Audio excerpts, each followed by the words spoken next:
ng Magsasaka Party List at ating tatalakayin mga kabombo ito, mga agricultural products nga po dito po sa Pilipinas ay exempted na rin or exempted na po sa US tariff. Magandang hapon po sa inyo, Sir Argel Kabatbat. Ito po si Bombo Nerissa Ventura and pagbati po sa ating mga listeners and viewers ng Bombo Radio po. Good afternoon po, sir. Yes, magandang tanghali sa iyo, Bombo Neri. Magandang tanghali po sa mga taga-Dagupan, taga-Pangasinan. Magandang tanghali po sa inyo. Yes po. Of course, Sir Argel Kabatbat, ito napaulat nga po, makuha po namin itong reaction po ninyo regarding nga po sa balita na exempted na sa US tariff yung mga agricultural products po natin. Yes, actually marami, more than 200 agricultural products exempted sa export sa US. So ibig sabihin walang tariff, particularly yung saging, mga coconut, kakao, marami pang iba, although hindi kasama ang rice, of course. Marami kasing mga produkto na in-export tayo sa US, pati yung mangga.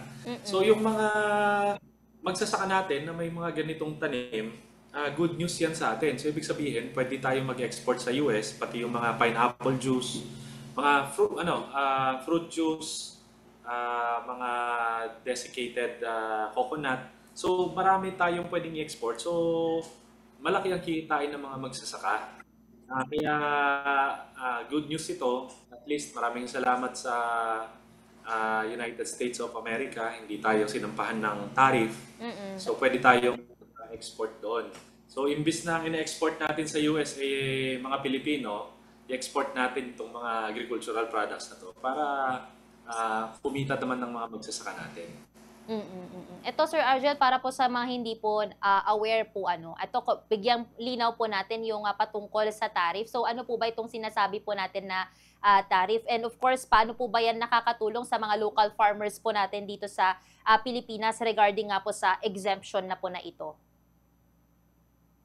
Yes, yung tariff kasi, yan yung tax na ini-impose ng gobyerno sa mga pumapasok na produkto sa bansa nila. Halimbawa, yung Pilipinas, meron tayong tax sa mga pumapasok ng mga imported na bigas dito. Ang gusto nga natin, mataas ang tariff para naman maprotektahan natin yung mga magsasaka natin sa palay. Yan ang ibig sabihin ng tariff. So ibig sabihin, kung exempted tayo sa tariff sa US, kapag nag-export tayo doon ng saging, meron ako saging ngayon dito ito galing yan sa galing yan sa Mindanao, maraming saging doon Pag in-export natin yan sa US, walang tariff, wala silang i-impose na tax. So ibig sabihin, mas malaki yung kikitain ng mga mag-e-export ng agricultural products sa US. So malaki ang pakinabang natin dyan. Kaya lang, ang nangyari, hindi lang pala Pilipinas ang exempted. Maraming mga bansa ang exempted. So, ibig sabihin, meron tayong mga kalaban o kakompetisyon. So, ako,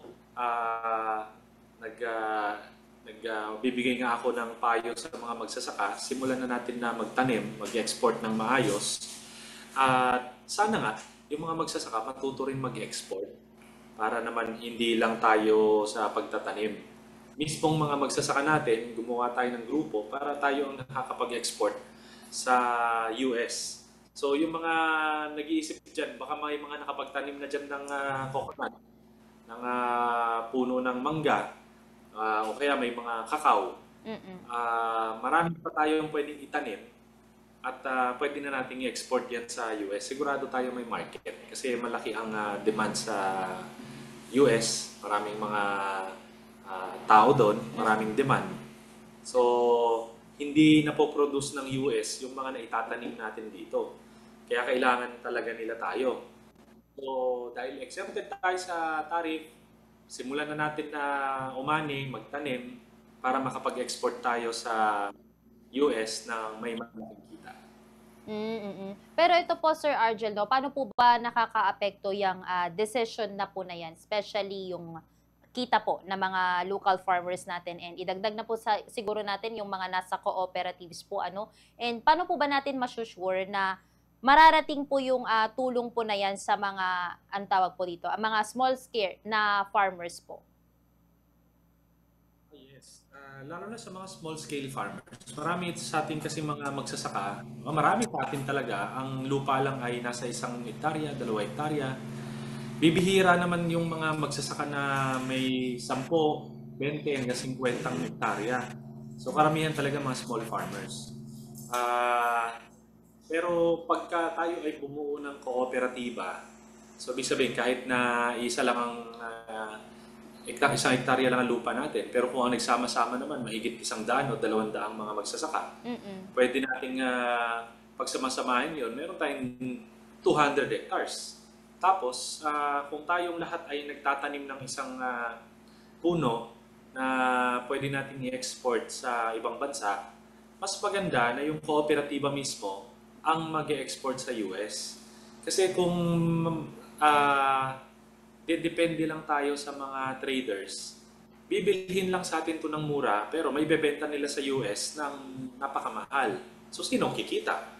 So, dapat ang kumita dyan mga magsasaka. Kaya nga sabi ko, mainam, bumuo tayo ng mga kooperatiba, pag-aralan na natin kung paano tayo makapag-deliver dun sa ibang bansa. Alam niyo, hindi lang sa US, marami tayong mga bansang pwedeng padalhan ng mga produkto natin. Halimbawa, yung mga nagtatanim dyan ng okra, hindi nyo pinapansin yan, pero sa Japan, mga addict sa okra yung mga yun, kulang sila sa okra. Eh, dali-dali lang naman natin magtanim. So marami talaga tayong dapat pinag-aaralan na i-export sa ibang bansa at tayo mismo mag-export. Hindi yung mga traders lang tayo nakasalalay. So, yung mga nakikinig dyan, simulan kasi natin ito para naman na lumaki ang kita natin pag nagsama-sama tayo. So ito yung aking advice dahil dito sa balita na to. Yung mga magsasaka, magsama-sama kasi tayo. Hindi lang sa politika tayo dapat nagsasama-sama. Pati sa mga pagtatanim, pati sa mga pagbebenta ng produkto natin. Magsama-sama tayo. At alam mo, Bomboneri, marami tayong mga kooperatiba ang sa simula lang maganda. Parang pagka binuo mo yung kooperatiba, nagkakaisa sila. Pero pag nagsimula ng kumita, pag nagsimula ng magkapera, gaaway-away na. Kaya dapat matutunan natin na magsama-sama tayo, na hindi tayo nagsasarili lang. Hindi yung pansariling interest. Kailangan talaga, sama-sama tayo makinabang, hati-hati tayo ng patas, para hindi tayo malugi. Mas marami tayong kikitain, mas uunlad ang buhay natin pagka nagsama-sama talaga tayo. So tama yan, Bombo Justin. Bombo. Nasanay kasi okay, Bombo Justin, pasensya na. Lang tayo na-interview ni Bombo Neri. Anyway, maraming salamat, Bombo Neri, na banggit mo yung kooperatiba. So sa mga nakikinig, sana ituloy natin to. Sana ma-maximize natin yung kita ng mga magsasaka dahil sa good news na to. Kasi kung ito hanggang news lang, walang mangyayari. Iba ang kikita dyan. Kaya sa mga nakikinig po, ituloy natin yung pagsasama natin sa kooperatiba. At huwag tayo magsasari-sarili. Dapat patas po tayo. Yes po, maraming salamat po Sir Argel. Ito panghuli na lamang po siguro dito po nga sa pagkakatanggal nga nitong tariff nga po pagdating dito po sa mga agricultural products po natin. So far Sir Argel, ano na po ba yung nakikita po natin na epekto sa relationship between Pilipinas at ito pong US po sa sektor ng agriculture, and may nakikita pa po ba kaya tayo na mga susunod pa na mga hakbang para ma-sure na mapapalakas po yung agriculture kasabay nga po nitong ganitong klaseng trade exemption po? Sir Argel, go ahead po. Yes. Alam mo, Bomboneri, itong exemption na ginawa ng US, ang laking tulong nito sa mga magsasaka natin na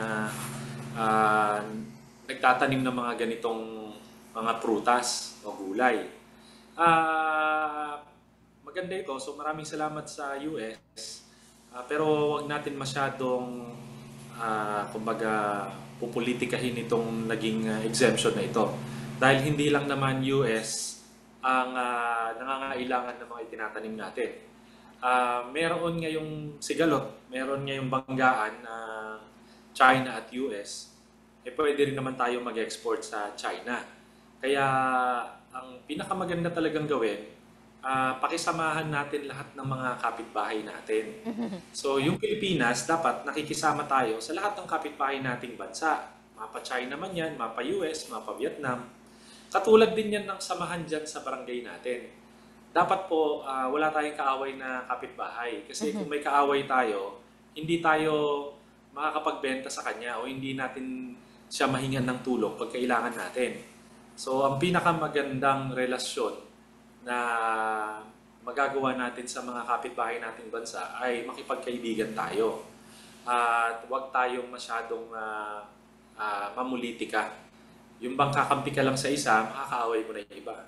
Kaya alam mo, Bomboneri, itong tariff, napaka-komplikado talaga dahil maraming mga bansa ang magkakarelasyon na. Siyempre, ang bansang Amerika, meron din silang self-interest, national interest, at kailangan din nila ang Pilipinas. Kaya nga, isa rin sa mga in-exempt ng US, hindi lang naman itong agricultural products, I think mga yung ginagawa nating semiconductors. So, marami tayong na dito pinoproduce, pero hindi lang dapat tayo nakadepende sa isang bansa. So, makisama tayo sa mga kapitbahay natin, o pati sa mga malalayong bansa para makatulong sila sa ekonomiya natin. At the same time, matutulungan din naman natin yung bansang yon. Kapag pumayag tayo na hindi rin tayo mag-i-impose ng tariff sa mga produkto na hindi natin pinoproduce dito. For example, sa Russia, andyan ang vodka, dyan lang naman ginagawa yun. O kaya mga produkto na sa Russia mo lang magagawa, hindi papasukin natin dito, walang tariff. Pero yung mga pinoproduce natin, ipadala din natin sa bansa nila nang walang taripa. Para natutulungan nila tayo, nakakatulong din tayo sa kanila. So, this is actually a basic principle. Wala tayong nakakaaway, nagtutulungan, so pare-pareho tayong aangat. Okay po. At maraming salamat po, Sir Argel Cabatbat. Dito nga po sa time nyo, allotting us po no, na makapanayan po namin regarding nga po dito po sa pagtanggal po ng taripa dito nga po sa mga agricultural products po dito sa ating bansa. Mag-ingat po kayo, Sir, and God bless po. Salamat, Bomoneri. Mabuhay kayo.